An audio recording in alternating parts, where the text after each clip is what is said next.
But yeah, so let's talk about real estate market today. Let's do it. Yeah, absolutely. Where are we at? Like, dude. So I haven't, just, all cards on the table. I haven't really paid attention too much, but, as opposed to like a year ago where we were at, where there was no inventory, Correct. bidding wars, stuff like that. So compared to that, where are we at today? In a very similar but more expensive situation. So so 12 months ago, pretty much to the day, interest rates were lower, and so it was creating competition, and their low inventory was definitely a problem, and so every house was 25 offers and no home inspection in this. Right. And then as the spring and summer of 2022 rolled on, interest rates started to creep up. And we're like, okay, this is the moment because it was like late 2018, this started. And it was just through the pandemic, through everything. It was just up. And so when the interest rates started going up, we're like, okay, here's that moment where it's going to slow down. Values are going to at least level off. Yeah. And they did for like a hot minute. And so that was the 6 months ago market. Okay. And so from 12 months to 6 months, it did slow down a bit. And the demand just remained. And the low inventory remained. So even at your 5.5% and then 6.5% and then 7.5% interest rates on your residential mortgages, it was still 25 offers and et cetera, et cetera. I did one. There was a $175,000 asking price, 3-bed, 1-bath house in Depew, little split level jobber. They wanted $175,000 for it. They got 25 offers. 16 of them didn't have a home inspection. 3 were cash. It sold for over $225,000. God. In Depew. That's and I'm crazy. talking like cheap vinyl floors. And it's like, so what do you do with that? Yeah. So, I mean, I could keep here all day talking about like buyer strategy and stuff like that. But I mean, the short answer to your question is largely the same as 12 months ago. The interest rates are higher. Just today the Fed raised again, which means mortgage interest rates are probably going to follow. That's what's going to correct this. But the real change you're going to see is when more houses hit the market. And to give you some context on that, so when I log into the ML every day, I have what's called the hot sheets, and I have it set up for everything in Erie County. I'm talking everything: single family, multifamily, commercial, everything, any price point. Erie County and every county that touches it. And in a normal spring, summer market, there's 200, 250 new listings a day, something like that. We're seeing like 40 new listings a day. Yeah. And it's like, where are the houses? Yeah. So despite how expensive it is to borrow, despite how you do, because like I'm sure you probably remember maybe a decade and a half ago when you were getting ready to put your house on the market, you spruced it up and you painted some things and you made it so ready. Right. These days, that's not a thing anymore. No. That's good to know, because I was like, should I replace my countertop? Probably not. It's and so that makes it so. Then I have someone calls me up and says, Johnny, I want you to sell my house. Should I put new countertops in? Should I do? And it's like, like, can I guarantee you if you put $10,000 in this house, you're going to get $10,000 back out? No. Yeah. Can I guarantee that you're going to get that extra $10,000? You might get that extra $10,000 despite not putting the 10 in. Exactly. Yeah. And it's my advice there is, if you're doing improvements, do it for something you're actually going to enjoy. Because if you live in a house that stays exactly the same for 25 years and you have the brown tile and the pink carpet and all that stuff, and then you decide to dump $50,000 into the place just to sell it, great, you have this nice new house, but you haven't been able to enjoy it. So yeah, that's been always so we bought our house in 1998, and we've done a lot to it. But when we bought it, they just redid the kitchen, just redid the bathroom. So that's kind of why we bought it. Sure. New kitchen, new bathroom. So now fast forward to 25 years later, and we've done a few things to not much to the bathroom, but we've done a few things to the kitchen. We did the floor, and we did painted and did a couple things. But now it's the time where we're like, okay, we should probably redo the kitchen and redo the bathroom. But it's like, do we really want to? It's like we've been kind of like, my kitchen cabinets don't look bad at all. You know what I mean? But it's like we've been it's like, do you want to put lipstick on a pig, or do you want to like do the whole thing? You know what I mean? Yes and no. I mean, I understand the lipstick on the pig scenario, but I imagine it's a lot less of a pig than you think it is, because every tiny minute detail in there versus like just going on the market. It's a pig. I've never seen the inside of your house, but I can tell you. So like it's do you put $25,000 into a kitchen and hope to get that back? Yeah. Right. Exactly. Logistics for Right. Exactly. And that's the thing. It's like we've always done improvements to our house. Well, some necessary improvements like roof and whatever. But then, it's like we've done things too where, we thought, like 15 years ago, we thought we were moving. We bought a house, contract fell through, whatever. And then we didn't end up moving. And then we end up putting, $40,000 or $50,000 into our house, built a garage and did some things that we needed to do for the house. But that was like 15 years ago. So we've done all that. We've enjoyed it. So that, and that's the thing. It's like, these people that worry about getting their money back too. It's like, well, how long are you going to be there? Right. If you're going to be there another 20 years and enjoy it, who cares? Exactly. Right. Yeah. You're going to enjoy their house for 20 years. You know what I mean? And it's value in use versus value in resale. Yeah. And if you're leaning on that value in resale, what you're effectively doing is flipping a house that you're living in. Right. Which, if that's what you want to do, fine. But installing stuff that you like and are going to use. Even if you use it over a 5-year scale, you're really going to enjoy those 5 years, and it's still going to be pretty new when you go to. Right.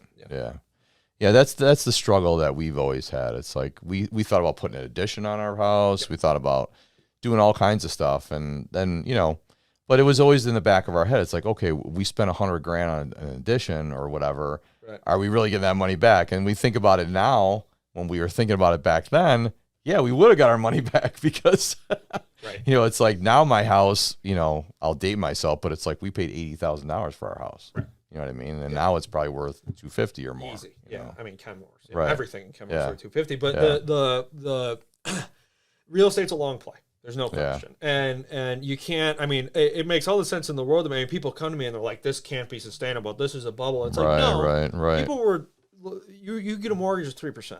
That's as close to free money as you're ever going to get over 30 years. And we're probably never going to see, what we're seeing now, the 6-7% mortgage interest rate, that's the normal. Yeah. That's the, my parents bought their first house at like a 15% mortgage interest rate. Right. And that's what stalled the appreciation, is everyone was giving all the money to the bank. Right. And then that slowly loosened up, and then the economy gets slightly better in Buffalo, and then all of a sudden you have people like Tesla coming in, and you have people, and then like M&T just pours money into this town. That's how this makes sense. Yeah, that's the thing. We refinanced years ago, and it was like now 3.3% or whatever. And it's. I signed up in October 2021, and I'm gonna have 3.125. Yeah, which is again perfect time. Close to free money as you're ever exactly. Yeah, that was the time we refinanced when we did the improvements or whatever, and then we got like 3.3%. Yeah, but crazy. Yeah, but like you said, but and I think there's always that notion too. It's like, oh, are we going to see 2008 again? And that's not really answer to that. Right, right, and that's why I'm asking it, because there's so many people that think that's what we're going to see again, and I don't really, I think conditions were much different back then. Totally different, and that's I'm certainly not here to defend anything, and I'm certainly not an economist. Right. And for those of you watching, if you've never seen the movie The Big Short, fantastic Hollywood grade movie put together that really puts in layman's terms what happened in 2008. But my real estate agent opinion on this whole thing is they were loaning money to people without checking if it was going to come back, and they were signing them up for loans that their payment was going to triple in X amount of years, and they didn't tell them that. Right. That's not sustainable. So like balloon payments, variable rates, stuff like that. Variables, balloons, and then they were doing they were doing written income, no income verification. If you wrote on a piece of paper that you make $250,000 a year, great, we'll loan on you. It's like exactly. Whoa. Yeah. So my question is, how did that go on for so long before it crashed? Like we're talking years this was going on. So that's not happening. Right. Again, and Buffalo specifically. So like and I don't want to. Buffalo, the cost of housing in Buffalo has always been lower than the state average, the national average, etc. So like as it's catching up to that makes sense. Yeah. And you're when I started in real estate, a North Buffalo 3-bedroom apartment was $850, $900. Mm-hmm. And that's great, but like that's not right. People are making more money than that. Yeah, exactly. And if you're spending 25-30% of your income on the roof over your head, that's normal. So like if you are making $120,000 and you have a $850 apartment, that's great, and you're not going to be happy when that starts to go up. Yeah. But everything you're seeing these days, from my perspective, makes sense. The one that doesn't make sense to me is because we've seen the cost of borrowing money go up so much over the last 12 months or so. Where's that money coming from? Right, exactly. Like now it's like, okay, are these people not making rational decisions? And even if they're not, if everybody's doing it, we determine real estate's value based on comparable sales. That's it. Right. For single family residential stuff, comparable sales. So even if it's like, okay, everyone's making crazy decisions right this second, but if everybody's doing it, and then the appraisers are appraising the houses based on the comparable sales, and it checks, is it going to collapse? When people can't make those payments anymore, there's two things that are going to turn the graph from this to this, and that's either 4 to 5 times as many houses are going to hit the market than are on the market right now, or interest rates get so crazy that it starts affecting affordability, which affects sale price. Right, and that's the thing that I was, it's like, when does it start to affect the amount of money? Like, the house prices, when does the interest rate start to affect that? You got to pay so much more for your mortgage, correct? And then you can't buy as much house, correct? But where do we get to that point? If you're saying, it's like if you're saying, okay, the demand is still crazy, and we're at 7 or 8% interest, correct? Where are we going? That's the problem. And so we all thought 6 months ago, the apocalypse was coming. Like we thought interest rates are going up. It's going to be madness. Right. And it just didn't happen. I mean, for a split second, it was less competitive. It certainly never quieted down. Right. But now we're right back. And I think that as home values go up, rent prices go up. And so people are really coming online to the idea that, so like when the average apartment goes from $850 to $1,100, everyone freaks out, but they can still kind of afford $1,100, fine. Right. But like, it's like, okay, this train ain't stopping, so I might as well sign up for a fixed payment now while I still can. Right. And I mean, where's the money coming from? I mean, I've had a remarkable amount of first-time home buyers who are able to borrow the cash from somebody, even if it's for a short while. Because like one of the things that started driving the market originally was not only did you have low interest rates, which is low cost of borrowing the money, but you had 3% down options, 5% down options. You could do a home inspection, stuff like that. And when the market gets saturated with those people, and you can step in, borrow the cash from somebody, make a cash purchase, close on it, and then turn around and apply for whatever low down payment mortgage you want or whatever. That's the only one person can buy one house. So when you have 25 offers on a 3-bedroom ranch in Depew, one person gets it, 24 people move to the one down the street. Yeah. And 3 more buyers fill in new. Yeah. So I can't say I know when this stops. Again, other than if interest rates go crazy, or when people have more options. That's the thing. Right. If people feel like they don't have options, they certainly don't have an option but to pay whatever the bank is telling them they have to pay, and then they have to pick a house out, and they don't have any options. So they're like, we'll just take anything decent, even if it's disastrously ugly. We'll take a solid house that we can improve upon. Right. And that's the thing, like you said, is but why do you think there's not a lot of inventory? You know what I mean? Why is that? So my answer to that is because the headlines say the market's hot and you sell your house, you make a bunch of money, but then you have to buy another house. So you're taking all that extreme profit and you're giving it to the next person. It's this big chain reaction of so I think that's it. People are afraid. People are like, okay, like people are more willing these days to make do with what they have or improve upon what they have versus trying to find a newer, better situation. And so when that tightens up, now there's less houses on the market, so it gets more competitive, and it's just this chain reaction. Right, and that was so true, like, a year or two ago when things were really skyrocketing, because I told my wife, I'm like, I'm just going to put a sign on the front of our house that says $350, take it or leave it. Right.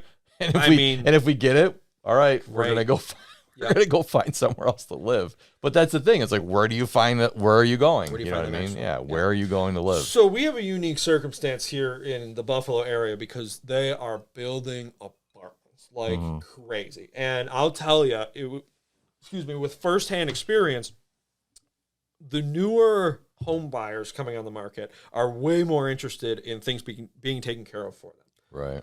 HOAs, lawn care, snow care, stuff like that. They don't want to think about that stuff. So, and in the grand scheme of things, if it's impossible to buy a house, okay, I'll just go rent for a while. So we have, I mean, Douglas Development is doing a ton of apartments. And there's a bunch of people doing a ton of apartments. Yeah. So that's going to level things out a bit. People have options. Even if it's not a purchasing option, it's still an option. That's going to level the rents out. And if the rents are considerably lower than what it takes to purchase, that's going to drag down the home values. So in Buffalo, are there apartments you can buy now? In like high-rise apartments, like in New York City, you go buy an apartment, right? Yeah, sort of. So the difference, and I have quite the answer for that. Yeah. So the difference between an apartment and a condo is whether you own it or whether you're paying a landlord. Okay. And so we, 716 Realty Group, I'm on the team for what's called the Bethune condominiums. Okay. Simonelli owns. In 2011 they converted an old warehouse into 87 apartments. Okay. And filled it, and it's been apartments this whole time, and they decided we are going to convert these into condominiums. So the conversion